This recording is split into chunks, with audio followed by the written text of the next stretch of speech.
കനസ്തെറ്റിക് intelligence, existential intelligence. അപ്പോ ഈ ഒരു ഇന്റലിജൻസിനെ കുറിച്ച് നമുക്കൊന്ന് ജസ്റ്റ് നോക്കിയേക്കാം. നമ്മളുടെ ഇതുമായിട്ട് ബന്ധമില്ല, പക്ഷെ ഇങ്ങനെ ചില ഇന്റലിജൻസ് കൂടെ ഉണ്ട്.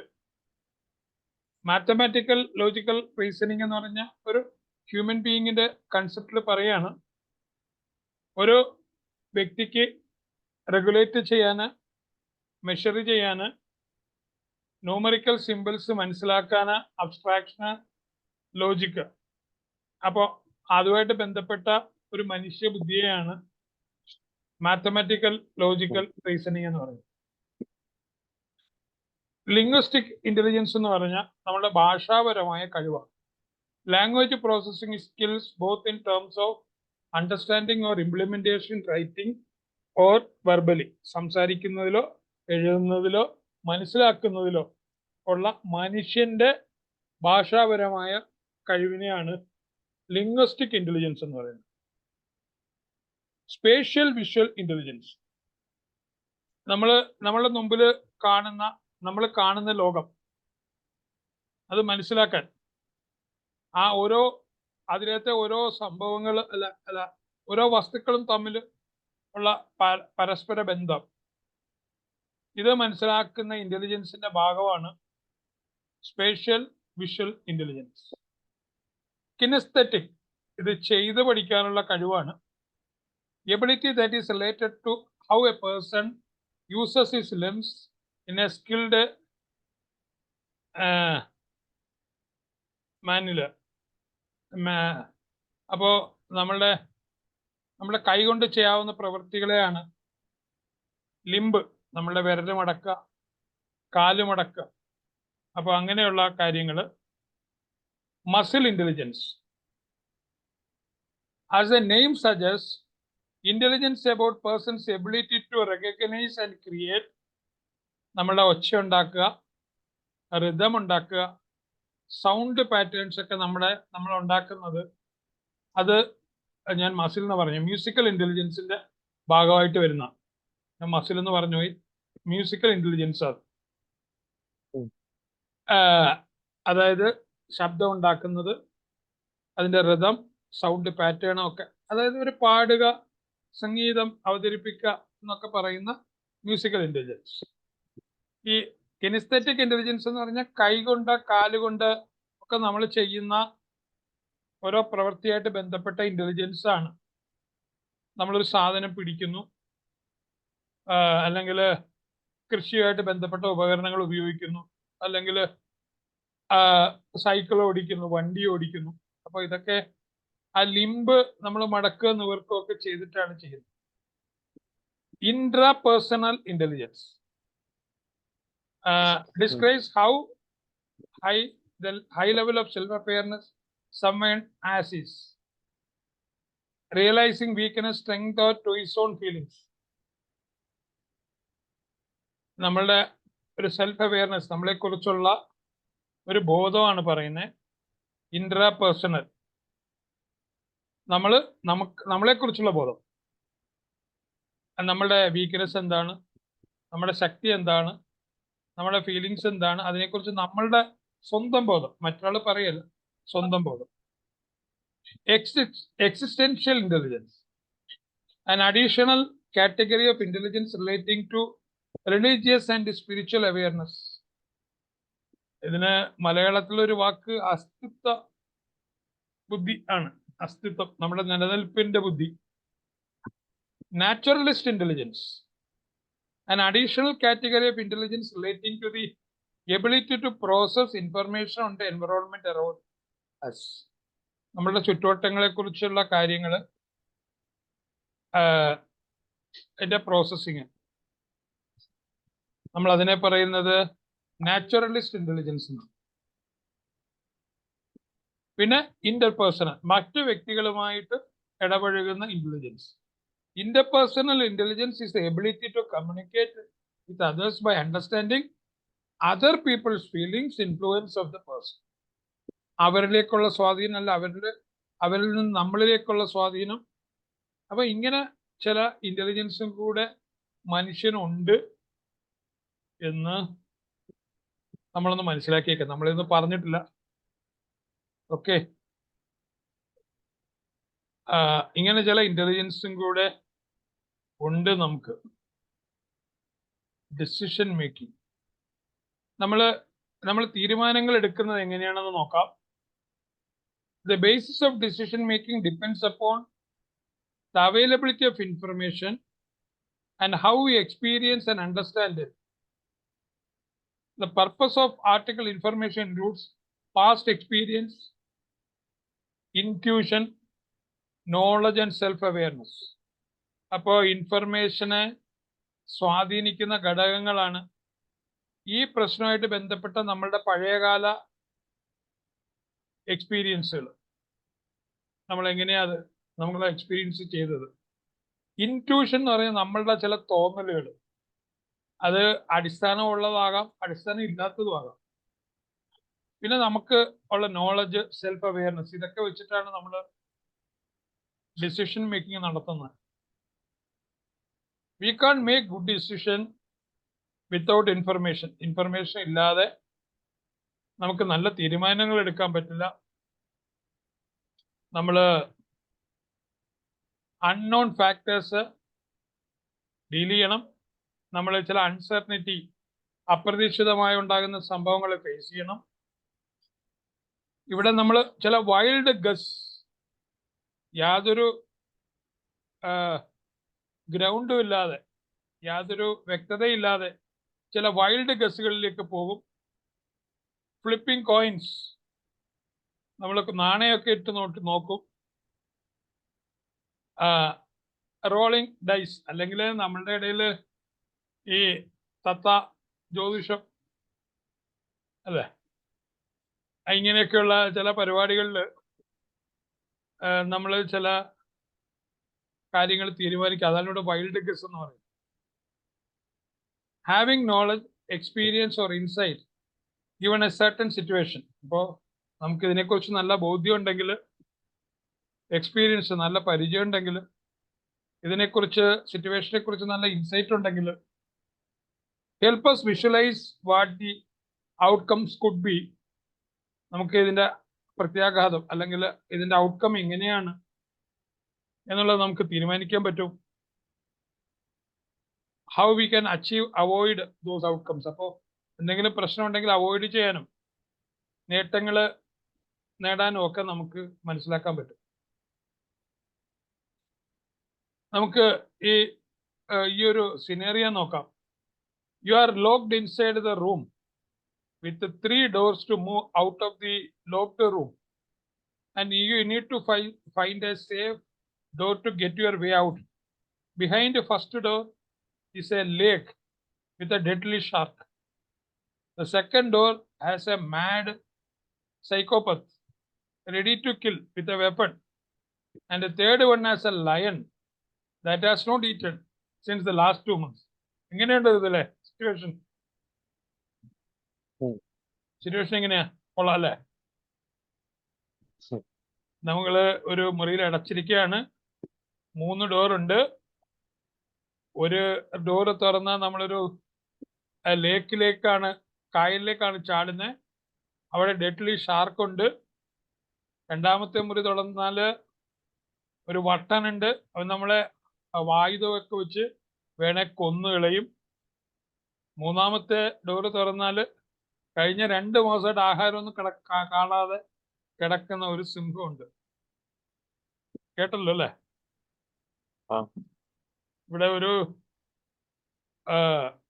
3 വാതിലൊക്കെ കൊടുത്തിട്ടുണ്ട്. നമ്മൾ എങ്ങനെ സർവൈവ് ചെയ്യും എന്നുള്ളതിനൊരു 3 വാതിലൊക്കെ കൊടുത്തിട്ടുണ്ട്. The answer is gate number 3. The reason being that since the lion has not eaten for 2 months, he would not have survived till now and would already is dead. This makes going out from gate 3 the correct option. കേട്ടല്ലേ? ഇതിൽ കേട്ടോ? അപ്പോ മൂന്നാമത്തെ എന്താ അവിടെ നമ്മളുടെ ഒരു ബുദ്ധിയാണ്. നമ്മളൊരു ബുദ്ധി പ്രയോഗിച്ച് ഈ 2 മാസമായിട്ട് ആഹാരം കഴിച്ചിട്ടില്ലെങ്കിൽ ആ സിംഹം ചത്ത് കാണും. അപ്പോൾ നമുക്ക് അത് പിടിച്ചു തിന്നുമെന്ന് പ്രതീക്ഷിക്കേണ്ട കാര്യമില്ല. മിക്കവാറും ചത്തിട്ടുണ്ടാവും, അല്ലെങ്കിൽ നമ്മളെ തിന്നാനുള്ള ആരോഗ്യം പോലും അതിന് കാണില്ല. അതുകൊണ്ട് നമുക്ക് മൂന്നാമത്തെ ഡോറിൽ കൂടെ രക്ഷപ്പെടാം, അല്ലേ? കേൾക്കുന്നുണ്ടല്ലോ അല്ലേ? ഇനി രണ്ടാമത്തെ സിനേറിയോ നോക്കാം. ആരതി invited 4 of her friends to her house. 4 കൂട്ടുകാരെ വിളിച്ചു. They hadn't seen each other in a long time. ഒരു വളരെ കാലമായിട്ട് കണ്ടിട്ടില്ല. And so they chatted all night long and had a good time. രാത്രി വളരെ വൈകി അവർ സംസാരിച്ചുകൊണ്ടിരുന്നു. അങ്ങനെ അവർക്ക് നല്ല സമയമായിരുന്നു. In the morning, 2 of the friends Arathi had invited died. അയ്യോ, രാവിലെ ആയപ്പോൾ രണ്ടുപേരും മരിച്ചുപോയി. The police arrived at the house and found that both the friends were poisoned and that the poison was in the strawberry pie. അപ്പോ strawberry പൈയിലായിരുന്നു ആ Poisson. രണ്ടുപേരും മരിച്ചു. The 3 surviving friends told the police that they hadn't eaten the pie. ആ രക്ഷപ്പെട്ട 3 പേര് പറഞ്ഞു, ഞങ്ങള് ആ സ്ട്രോബെറി പൈ കഴിച്ചില്ല. അപ്പൊ പോലീസ് ചോദിച്ച്, why didn't you eat the pie? അപ്പൊ ശിവ പറഞ്ഞു, I am allergic to strawberry. എനിക്ക് സ്ട്രോബെറിയിൽ അലർജി ഉണ്ട്. Seema set, I am on a diet. രാത്രിയിൽ ഉള്ള ഏതോ നൊയമ്പായിരുന്നു, അതുകൊണ്ട് സീമ കഴിച്ചില്ല. ആരതി set, I ate too many strawberries while cooking the pie. I just didn't want anymore. ഞാനിത് ഇത് ഉണ്ടാക്കിക്കൊണ്ടിരുന്നപ്പോൾ ഒത്തിരി കഴിച്ചു, അതുകൊണ്ട് എനിക്ക് കൂടുതൽ വേണമെന്ന് തോന്നിയില്ല. The policeman looked at the picture of the party and immediately identified the murder. ഇതിൽ എന്തെങ്കിലും പറയാനുണ്ടോ? പടം നോക്കിയിട്ട് പോലീസുകാര് വളരെ വേഗത്തില് കൊലയാളിയെ കണ്ടുപിടിച്ചു. ഉണ്ടാ പറയാനുണ്ടാ?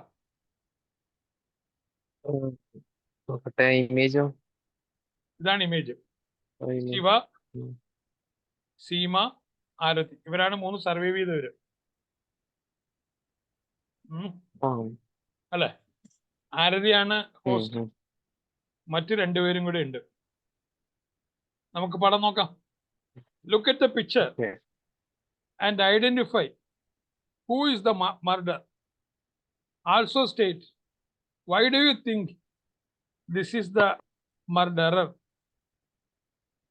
പറയാവോ? പടം കണ്ട? ശിവ ഇരിക്കുന്ന കണ്ടു, സീമ ഇരിക്കുന്ന കണ്ടു, ആരതി ഇരിക്കുന്ന കണ്ടു. മരിച്ച 2 പേരുടെ മുഖം നമ്മുടെ മുമ്പിൽ ഇല്ല, അവരങ്ങോട്ട് നോക്കിയിരിക്കുന്നു. അല്ല, അവര് ഒരാള് ഡയറ്റ് മാറ്റി ഫുഡ് മുന്നിൽ സീമയായിരുന്നു ഡയറ്റ് ഉണ്ടായിരുന്നു, അല്ലേ? നമുക്ക് സീമയാണോ ഇതില് പറയുന്നത്? സീമയാണെന്നാണ് അല്ലേ? നമുക്ക് നോക്കാം. ആൻസർ സീമ. ആഹാ, അപ്പൊ ഋതുല് പറഞ്ഞു ശരിയാണ്. Can you guess how the police could tell? It is because she said she is on a diet, and the picture she is eating burger and fries, which means she lied. The above scenario show that it is a information which helps humans take good decision. അപ്പൊ എനിക്ക് വലിയ തീരുമാനം എടുക്കാൻ കഴിഞ്ഞില്ല. ഋതുല് പറഞ്ഞത് ശരിയാണ്, അല്ലേ? അപ്പോ അതാണ്, സീമയാണ് ആള്. എനിക്ക് അങ്ങനെ തോന്നിയില്ല കേട്ടാ. സീമയുടെ മുമ്പിലെ ഭക്ഷണം ഇരിക്കുന്നതെന്ന് എനിക്ക് തോന്നിയില്ല. എനിക്ക് ഇപ്പൊ പറയുമ്പോ സീമയുടെ മുമ്പിൽ ഭക്ഷണം ഇരിക്കുന്നതായിട്ട് തോന്നുന്നുണ്ട്. പക്ഷെ ആദ്യം പറഞ്ഞപ്പോഴൊന്നും സീമയുടെ മുമ്പിലാണ് ഭക്ഷണം ഇരിക്കുന്നതെന്ന് എനിക്ക് തോന്നിയില്ല. Okay, you are right. ശരി അപ്പൊ ഓക്കെ. അപ്പൊ നമ്മള് ഹ്യൂമൻ ഇന്റലിജൻസിനെ കുറിച്ച്, ഡിസിഷൻ മേക്കിങ്ങിനെ കുറിച്ച് ചെറിയ കുഞ്ഞ് ചില എക്സാമ്പിൾ നമ്മൾ കണ്ട്, അല്ലേ? When machine possess the ability to mimic human traits, make decisions, predict the future, learn and improve on its own, it is set to have artificial intelligence. അപ്പോൾ ഹ്യൂമൻ ട്രേറ്റ്, തീരുമാനങ്ങൾ എടുക്കൽ, ഫ്യൂച്ചർ പറയൽ, പഠിക്കാൻ കഴിയുക, തന്നെത്താൻ മെച്ചപ്പെടുത്താൻ കഴിയുക, ഇതിനെയൊക്കെയാണ് നമ്മൾ എ എന്ന് പറയുന്നത്. In other words, you can say that machine is artificially intelligent when it can accomplish task by itself. Data collect ചെയ്യാൻ പറ്റും, അത് മനസ്സിലാക്കാൻ പറ്റും, അനലൈസ് ചെയ്യാൻ പറ്റും, അതിൽ നിന്ന് പഠിക്കാൻ പറ്റും, അതിൽ നിന്ന് ഇംപ്രൂവ് ചെയ്യാൻ പറ്റും. You will get to know more about it in the next unit. അപ്പോൾ എങ്ങനെയാണ് മെഷീനെ ഇന്റലിജന്റ് ആക്കുന്നത്? Human becomes more and more intelligent with the times as they gain experience during their lives. For example, elementary school, we learn about alphabets and eventually we move ahead to making words with them. As we grow, we become more and more fluent in the language as we keep learning new words and use them in our conversation. Another example is how we learn walking. Initially, a baby struggles to walk. He takes help from others while learning how to walk, and once he knows it, he keeps on upgrading it by learning how to run, jump, etc. Similarly, machines also become intelligent once they are trained with some information which helps them achieve their task. AI machines also keep updating their knowledge to optimize their output. Okay. ഇങ്ങനെയൊക്കെയൊന്നും അല്ലെങ്കിലും നമ്മൾ കൊടുത്ത ഡേറ്റയിൽ നിന്ന് പുതിയ ഉൾക്കാഴ്ചയോടെ കൂടി തീരുമാനങ്ങൾ എടുക്കാനും ഒക്കെ കഴിയുന്ന മെഷീൻസ് ആണ് നമ്മൾ ഉപയോഗിക്കുന്നത്.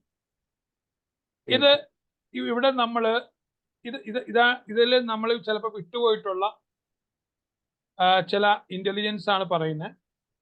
ഇതിൽ അല്പം പഴയതാണ് എങ്കിലും ഇങ്ങനെയുള്ള ചില സംഭവങ്ങൾ നമ്മുടെ ചുറ്റുവട്ടത്ത് ഉണ്ടായിരുന്നു നമുക്ക് ഓർക്കാൻ പറ്റും. ചിലത് നമുക്ക് ഓൾറെഡി അറിയുന്നതായിരിക്കാം, എങ്കിലും ഒന്ന് വായിച്ചേക്കാം. Whether we notice it or not, we are surrounded by machines that work on AI. They are becoming crucial part of our everyday life and provides us with an ease of living, ease of having even some of the most complicated and time-consuming tasks being done at the touch of button or by simple use of sensor. അപ്പോൾ നമ്മളെ സഹായിക്കുന്ന artificial intelligence ഒക്കെ ഉള്ള ചില വസ്തുക്കൾ നമ്മുടെ ചുറ്റുവട്ടത്ത് 1-2 പതിറ്റാണ്ടായിട്ട് അല്ലെങ്കിൽ ഒരു പതിറ്റാണ്ടിലധികമായിട്ട് നമ്മുടെ ചുറ്റുവട്ടത്തൊക്കെ ഉണ്ട്. Google. Every now and then we surf the internet for things on Google without realizing how efficiently Google always responds to us with the accurate answers. നമ്മൾ റിയലൈസ് ചെയ്യാതെ നമുക്ക് വേണ്ടുന്ന പല കൃത്യമായ ആൻസറുമായിട്ട് ഇത് വരാറുണ്ട്. Not only does it come with the results to our search in a matter of seconds, സെക്കൻഡുകളുടെ ഫ്രാക്ഷനുള്ളിൽ കൊണ്ട് തരിക മാത്രമല്ല, it also suggests and auto corrects our typed sentence. അപ്പോൾ നമുക്ക് സജസ്റ്റ് ചെയ്യും. നമ്മൾ spelling mistake, grammatical mistake, typographical errors ഒക്കെ ഉണ്ടെങ്കിൽ അത് തിരുത്തി കറക്റ്റായിട്ടുള്ള ഒരു ക്വയറി ആയിട്ട് അതിൻ്റെ ആൻസറുമായിട്ട് അത് കൊണ്ടുതരാറുണ്ട്. അപ്പോൾ ഗൂഗിൾ എന്ന് പറഞ്ഞ AI കുറിച്ച് നമ്മൾ മനസ്സിലാക്കിയിട്ടുണ്ട് ഒരു 10, 15, 20 കൊല്ലം മുമ്പ് തന്നെ. We nowadays have a pocket assistant that can do a lot of tasks just one command. Alexa, Google Assistant, Cortana, Siri, ഇവരൊക്കെ നമ്മളുടെ മുമ്പിൽ അസിസ്റ്റന്റ് ആയിട്ട് നമ്മളുടെ മൊബൈലിൽ ഉള്ളതാണ്. Are some very common examples of voice assistants which are a major part of our digital device. നമുക്ക് voice അസിസ്റ്റന്റിൽ കാര്യം ചെയ്യാൻ പറ്റും. ഗൂഗിൾ മാപ്പ്, നമ്മൾ പലപ്പോഴും ഈ മാപ്പ് ഉപയോഗിക്കാറുണ്ട് to help us navigate to places. Apps like Uber and Google Maps come in command. Thus, one no longer needs to stop repeatedly to ask for directions. മുമ്പ് എങ്ങോട്ടെങ്കിലും പോവുകയാണെങ്കിൽ വഴി അറിയില്ലെങ്കിൽ പല പ്രാവശ്യം വണ്ടി നിർത്തി പല ആൾക്കാരോട് ചോദിച്ച് ലെഫ്റ്റ് റൈറ്റ് തെക്ക് വടക്ക് എന്നൊക്കെ പറഞ്ഞ് നമ്മൾ അങ്ങനെയൊക്കെ ബുദ്ധിമുട്ടിയാണ് അവിടെ എത്തുന്നത്. അപ്പൊ അതിനെക്കുറിച്ച് പറഞ്ഞു. FIFA has completely enhanced the game experience for its users. അപ്പോൾ ആർട്ടിഫിഷ്യൽ ഇന്റലിജൻസ് ഒരു ആ ഗെയിമിംഗ് എക്സ്പീരിയൻസിനെ എൻഹാൻസ് ചെയ്ത് a lot of games nowadays are backed up with AI, which helps in enhancing the graphics, come up with a new difficulty levels, engage gamers, etc. അപ്പൊ അങ്ങനെയുള്ള ഒരു experience നമ്മൾ FIFA സ്പോർട്സിൽ നിന്നൊക്കെ കണ്ടു. മറ്റൊന്ന് amazon.com. AI has not only made our lives easier, but has also been taking care of our habits.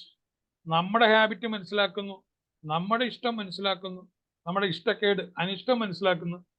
This is why platform like Netflix, Amazon, Spotify, YouTube etcetera shows recommendations on the basis of what we like. യൂട്യൂബിലൊക്കെ നമ്മളുടെ ഇഷ്ടമുള്ള കാര്യങ്ങളാണ് വരുന്നത് അല്ലേ. നമ്മൾ നേരത്തെ തപ്പിയതിന്റെ ബാക്ക്ഗ്രൗണ്ടിലുള്ള അതുമായിട്ട് ബന്ധപ്പെട്ട കാര്യങ്ങളൊക്കെയാണ് വരുന്നത്. Well, the recommendations are not just limited to our preferences, they even cater to our needs of connecting with the friends on social media platforms with apps like Facebook and Instagram. നമ്മളുടെ ഏതൊക്കെയോ കണക്ഷന്റെ പുറത്ത് ഒരുപക്ഷെ നമ്മൾ അടുത്ത കാലത്തെങ്കിലും ചിന്തിക്കാത്ത നമ്മുടെ പഴയ ഫ്രണ്ട്സിനെ ഒക്കെ ഇത് മുമ്പിൽ കൊണ്ടുതരും. ഏതൊക്കെയോ കണക്ഷന്റെ ഇത് നമ്മുടെ മുമ്പിൽ കൊണ്ടുതരും. ഇപ്പൊ എന്നെ പോലുള്ള നിങ്ങൾ വളരെ ചെറുപ്പമല്ല, എന്നെ പോലുള്ള ആൾക്കാർക്ക് ചിലപ്പോൾ പലപ്പോഴും അത്ഭുതം വരാറുണ്ട്. പണ്ടെങ്ങോ സംസാരിച്ചിട്ടുള്ള ഇപ്പൊ നമ്പർ പോലും ഇല്ലാത്ത ചില കൂട്ടുകാരെ കുറിച്ചും ഒക്കെയുള്ള ഫ്രണ്ട് റിക്വസ്റ്റ് ഒക്കെ വരാറുണ്ട്. ഇത് സെർച്ച് ചെയ്ത് കൊണ്ടുവരുന്ന. അപ്പോ ഇങ്ങനെയൊക്കെയുള്ള സംഭവങ്ങള് ഒരു കണക്ഷനും ഇല്ലാത്ത ആൾക്കാരെ, വളരെ കാലമായിട്ട് മറന്നുപോയ ആൾക്കാർ, അപ്പൊ അതൊക്കെ അത് കൊണ്ടുതരാറുണ്ട്. They also send us customized notification about our online shopping details, auto create playlist according to our request and so on. Taking selfies was never this fun as Snapchat filters make them look so cool. ഇനിയും this is not all. AI is also being used to monitor our health.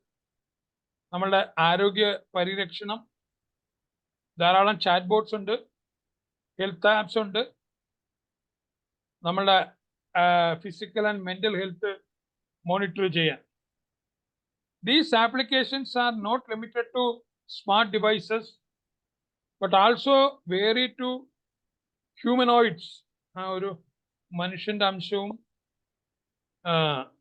മെഷീന്റെ അംശവും ചേർന്നുകൊണ്ട് ഹ്യൂമനോയിഡ്സ്. Like Sophia, ഒരു 10-15 കൊല്ലം മുമ്പ് ഈ സോഫിയയ്ക്ക് Saudi Arabia പൗരത്വം കൊടുത്തു, citizenship കൊടുത്തു. അറിയുവോ? ഇല്ല അല്ലേ. കുറെ വർഷങ്ങൾക്ക് മുമ്പ്, 10-15 വർഷം ആയോ എന്ന് എനിക്ക് തോന്നുന്നു, കുറെ അധികം വർഷങ്ങൾക്ക് മുമ്പ് ഈ സോഫിയ എന്ന് പറഞ്ഞ് വലതുവശത്ത് കാണിച്ചിരിക്കുന്ന പടമില്ലേ, ആ ലേഡിക്ക്, അവര് ഹ്യൂമനോയിഡാ, റോബോട്ടാ, അവർക്ക് സൗദി അറേബ്യ പൗരത്വം കൊടുത്തു. അവര് സൗദി അറേബ്യൻ സിറ്റിസൺ ആണ്. ഓക്കെ.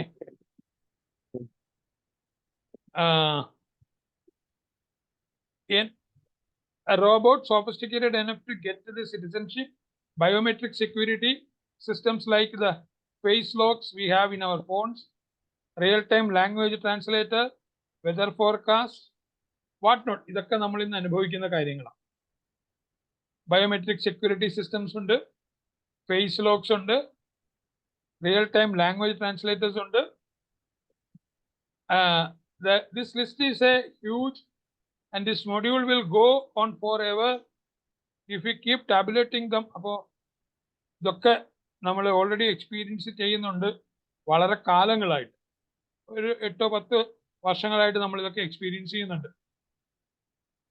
അപ്പൊ അല്ലാത്ത എന്താണ്? Since we have loaded different technology which exist around us in today's time. It is very common for us to misunderstand any other technology as AI. That is why we need to have a clear distinction between what is AI and what is not. Any machine that has been trained with the data and can make decision predictions on its own can be termed as AI. The term training is important. A fully automatic washing machine can work on its own, but it requires human intervention to select parameters of washing and to do the necessary preparation for it to function correctly before each wash, which makes it an example of automation, not AI. ഇപ്പോൾ നമ്മൾ അതിനെ കയറി AI എന്ന് വിളിക്കാൻ പാടില്ല. അത് just കാര്യങ്ങൾ automate ചെയ്യുന്നേ ഉള്ളൂ, ഓട്ടോമാറ്റിക് ആക്കുന്നേ ഉള്ളൂ. അവിടെ നമ്മുടെ ഒരു ഇന്റർവെൻഷൻ ആവശ്യമുണ്ട്. നമ്മുടെ ഇന്റർവെൻഷൻ തീരെ ഇല്ലാണ്ട് ചെയ്യുന്ന കാര്യങ്ങളെയാണ് നമ്മൾ AI എന്ന് പറയുന്നത്.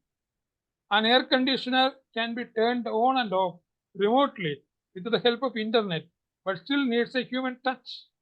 This is an example of IoT, Internet of Things. Also, every now and then, we get to know about robots which might follow a path or maybe can avoid obstacles, but need to be primed according each time. അപ്പോൾ ഈ കാര്യങ്ങളെ നമ്മൾ ഓട്ടോമേഷനെ പറയുള്ളൂ, അതിനെ AI എന്ന് വിളിക്കില്ല. We also get to see a lot of projects which can automate our surroundings with the help of sensors. Here too, അപ്പോൾ സെൻസേഴ്സിന്റെ സഹായത്തോടെ ഈ പ്രവർത്തിക്കുന്ന സാധനങ്ങളെയും നമ്മൾ AI എന്ന് പറയില്ല, ആ ബോട്ടാണത്, റോബോട്ടിന്റെ boat. Or the automation machine is not trained with any data. But not trained with data. അങ്ങനെയാണെങ്കിൽ നമ്മളത് എയുടെ കണക്കിൽ പെടുത്തില്ല. അപ്പൊ എന്താണ് AI, എന്തല്ല AI എന്നുള്ളതൊക്കെ നമുക്കറിയാലേ. It would be valid to say that not all the devices which are termed as smart are AI enabled. For example, a TV does not become AI enabled. It is smart one. It gets the power of AI when it is able to think the process of its own. Just humans learn how to work in the improve the skill with the help of their experience. അപ്പോൾ അതൊക്കെ നമ്മൾ പറയും ഇതൊന്നും AI അല്ല എന്ന് പറയും അല്ലേ. ഇത് NITI Aayog national strategy for artificial intelligence, World Economic Forum, European intelligence, Encyclopaedia Britannica,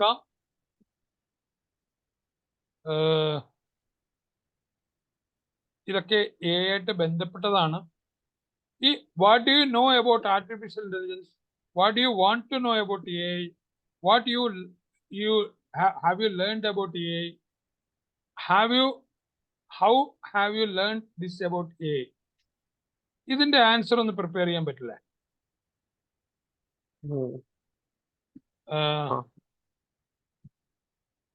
AI കുറിച്ച് എന്തറിയാം, AI എന്ത് പഠിക്കാനാണ് താല്പര്യം, AI എന്ത് പഠിച്ചു,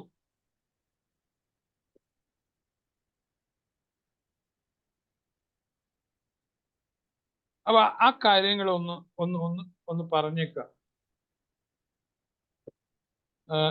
AI ML DLM നമുക്ക് ഐഡിയ ഉണ്ട്. Data science, computer vision, natural language processing, ഇതിനെക്കുറിച്ച് നമുക്ക് ഒരു ഐഡിയ ഉണ്ടല്ലേ. Price comparison website, computer vision, self driving cars, automatic car, face lock in smart phones, natural language processing, email filters, smart assistance. അപ്പോൾ അതിനെക്കുറിച്ച് അറിയാം. AI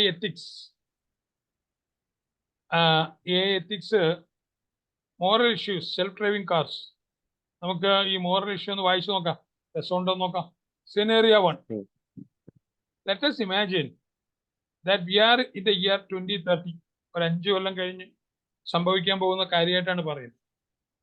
self driving cars which are just a concept in today's time are now on roads. ഇപ്പോൾ ചില രാജ്യങ്ങളിൽ, അമേരിക്കയിലെ ചില സംസ്ഥാനങ്ങളിൽ already ഇത് റോഡിലുണ്ട്. People like us are buying them for ease and are using it for our daily transit. നമ്മൾ ഉപയോഗിച്ചു തുടങ്ങി കേട്ടാ. Of course, because of all the features which this car has, it is expensive. വിലക്കൂടില്ല. എല്ലാ ഫീച്ചേഴ്സും ഒക്കെ ഉണ്ട്. Now let us assume one day your father is going to office in his self-driving car. He is sitting in the back seat as the car is driving itself. Suddenly, a small boy comes in front of this car. The incident was so sudden that the car is only able to make either of the two choices. നമ്മളെ പറ്റിക്കാനുള്ള ചോദ്യമായി പോയി അല്ലേ? ഒന്ന്, നമ്മുടെ മുമ്പിൽ രണ്ട് ചോയ്സേ ഉള്ളൂ. Go straight and hit the boy who has come in front of the car and injure him severely. ഒന്ന്. രണ്ട്, take the sharp right turn to save the boy and smash the car into a metal pole, thus damaging the car as well as injuring the person sitting in it. അച്ഛനാണ് കാറിൽ ഇരിക്കുന്നത് കേട്ടാ. With the help of this scenario, we need to understand that the developer of the car goes through all such dilemmas while developing the car's algorithm. Thus, here the morality of the developer gets transferred into the machine, as what according to him or her is right would have a higher priority and hence would be the selection made by the machine. If you were in the place of a developer and if there was no other alternative to the situation, which one of two would you prioritize and why? രണ്ടിൽ ഏത് select ചെയ്യുമെന്നാണ് ചോദിക്കുന്നത്. ഏത് select ചെയ്യാൻ ഇതില്ലേ?